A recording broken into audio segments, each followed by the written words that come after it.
آج ایپیسوڈ 7 شروع کیا جا رہا ہے۔ شروع کرنے سے پہلے یوٹیوب چینل کو لائک اور سبسکرائب کرنا مت بھولیں۔ بادشاہ کو اپنے وزیر کی بات میں دم نظر آیا۔ بادشاہ بولا، لیکن یہ کام اتنا آسان نہیں ہوگا۔ چاہیے وہ سپہ سالار ہے، لیکن تم یہ بھی سوچو کہ مرنے والا کوئی عام آدمی نہیں بلکہ ملکہ کا وزیر خاص ہوگا، جس سے وہ لوگ مزید ہوشیار ہو جائیں گے جو ہمارے لیے خطرے کا باعث بن سکتا ہے۔ وزیر معتمد لہجے میں بولا، بادشاہ سلامت، اگر ہم وزیر کو ملکہ کے سپہ سالار کے ہاتھوں قتل کروانے میں کامیاب ہو گئے تو دشمن کے دل میں ہماری داغ بیٹھ جائے گی۔ اس کے علاوہ دشمن مزید کمزور ہوگا۔ اور اگر ملکہ کا سپہ سالار عبرانی وزیر کو قتل کروانے میں ناکام رہا تو اس کا مطلب ہوگا کہ وہ ہمارے ساتھ چال چل رہے ہیں، جس سے ہمیں جنگی حکمت عملی تیار کرنے میں مدد ملے گی۔ بادشاہ نے کہا، میں تمہاری بات سے رضامند ہوں۔ لہٰذا تم میرے ساتھ وادی ستورا کی گھاٹی پر ملکہ نورس کے وزیر سے ملنے چلو گے تاکہ ملکہ نورس کے سپہ سالار کا رویہ دیکھ کر کوئی مفید مشورہ دے سکو۔ وزیر بادشاہ کی بات سن کر بھولا نہ سمایا جلدی سے کھڑا ہوا اور ادب سے جھک کر بولا، بادشاہ سلامت، آپ کا حکم سر آنکھوں پر، آپ حکم کریں، غلام کی جان بھی حاضر ہے۔ دوسرے وزیر دل ہی دل میں کھڑ رہے تھے کہ جلد ہی اس وزیر نے بادشاہ کے دل میں جگہ بنانے کے ساتھ ساتھ خود کو بادشاہ کا ہمسفر بھی بنا لیا تھا، جو کہ کسی انعام سے کم نہیں تھا۔ ادھر جب ملکہ نورس کے سپہ سالار کو بادشاہ کو وادی ستورا کی گھاٹی پر ملاقات کرنے کا خط ملا تو وہ خوشی سے بھولا نہ سمایا، کیونکہ وہ جانتا تھا کہ بادشاہ اس کو راضی کرنے کے لیے یقیناً ہیرے جواہرات سے نوازے گا۔ لہٰذا اس نے بادشاہ سے ملنے کے لیے رضامندی حاضر کر دی اور اپنے جاسوس کے ہاتھوں بادشاہ کا پیغام بھجوایا کہ میرے پہلے جاسوس مجھے واپس چاہیے، لیکن زندہ نہیں بلکہ ان کے کٹے ہوئے سر چاہیے۔ اس نے کہا کہ ملکہ کو مجھ پر شک ہے۔ لہٰذا اگر آپ میرے جاسوسوں کے کٹے ہوئے سر اپنے ملک کے کچھ نشانیوں کے ساتھ جو کہ ایک کپڑے میں لپٹی ہوں گے، جس سے ان کے آپ کے ساتھ کچھ تعلقات واضح ہوں گے، چونکہ وہ میری فوج کے سپاہی ہیں، مجھے بطور انعام دے دیں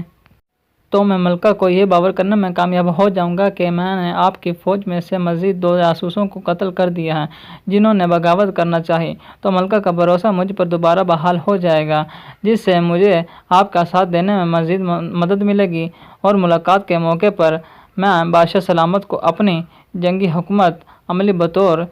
بھیٹ دوں گا، جس سے آپ کو مجھ پر بھروسہ کرنے میں مدد ملے گی۔ دوسری طرف ملکہ نورس نے اپنے تمام وزیروں کی بیٹھک بلوائی تاکہ جنگی حکمت عملی تیار کی جائے۔ ملکہ نورس اور اس کے وزیر ایک سرمئی رنگ کے گول میز کے ارد گرد کھڑے تھے، جس پر ایک طرف ملکہ نورس کی ریاست اور دوسری طرف بادشاہ کی فوج کے آنے والے راستے کا نقشہ تھا، جس پر ایک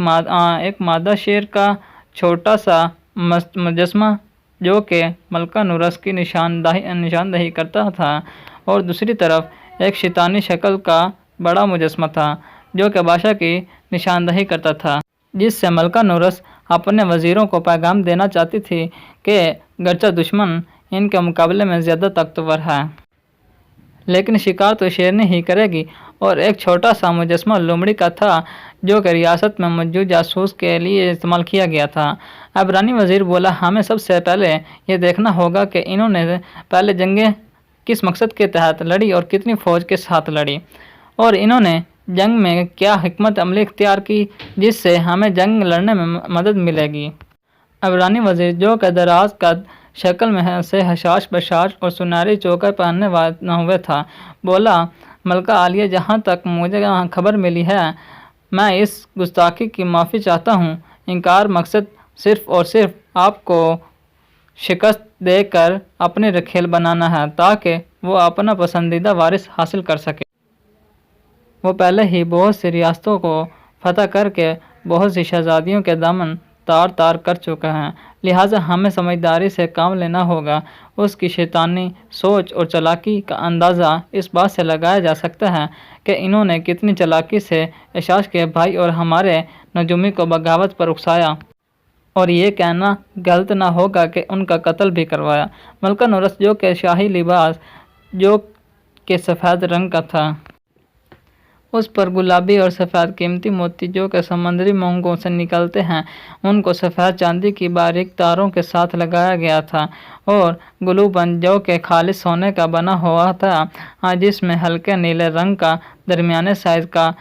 ہیرا لٹک رہا تھا، اور کمربند کے دونوں طرف ہلکے زرد رنگ کے قیمتی پتھر لٹک رہے تھے، جو کہ چاندی کی باریک تاروں سے بنایا گیا تھا، جس میں ملکہ کسی پری سے کم نہیں لگ رہی تھی۔ ملکہ پر اعتماد لہجے میں بولی، تم بالکل ٹھیک کہہ رہے ہو، جنگ لڑنا ہمارے لیے کوئی نئی بات نہیں، ہم پہلے بھی بہت سی جنگیں لڑ چکے ہیں، لیکن یہ جنگ اپنی نوعیت کی ایک علیحدہ جنگ ہوگی۔ عبرانی وزیر بولا، جو کہ ریاست کے ساتھ ساتھ حسن کی خاطر لڑی جائے گی۔ ملکہ نورس نے سپہ سالار کو خاموش دیکھ کر تشویش کا اظہار کیا، تو سپہ سالار ایک دم مخاطب کیے جانے پر گھبراہٹ کا شکار ہو گیا اور فوراً بولا، ملکہ عالیہ، جب آپ بول رہی تھی تو میں بولنے کی گستاخی کیسے کر سکتا ہوں؟ آپ جو حکمت عملی دیں گی اس پر عمل کیا جائے گا۔ ملکہ بولی، تم میری فوج کے سپہ سالار ہو، تمہارے بغیر کوئی حکمت عملی نہیں بن سکتی، تم کوئی مشورہ دو کہ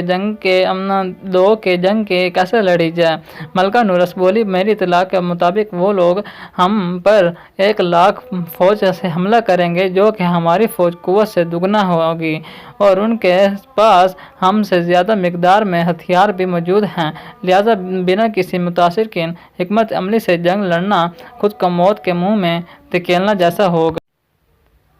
عبرانی وزیر فوراً بولا، ملکہ عالیہ، جنگیں ہتھیاروں سے نہیں بلکہ جذبے سے لڑی جاتی ہیں، ہمیں اپنی فوج میں نئی روح پھونکنی ہوگی، ہمیں ان کو یہ بتانا ہوگا کہ یہ فیصلہ کن معرکہ ہوگا، اگر ہم اس بار جیتنے میں کامیاب ہو گئے تو آئندہ کوئی بھی ریاست ہم پر حملہ کرنے سے پہلے 100 بار سوچے گی، ورنہ تباہی و بربادی ہمارا مقدر ہوگی، ہماری عورتیں ہوں گی اور ان کی وحشی فوج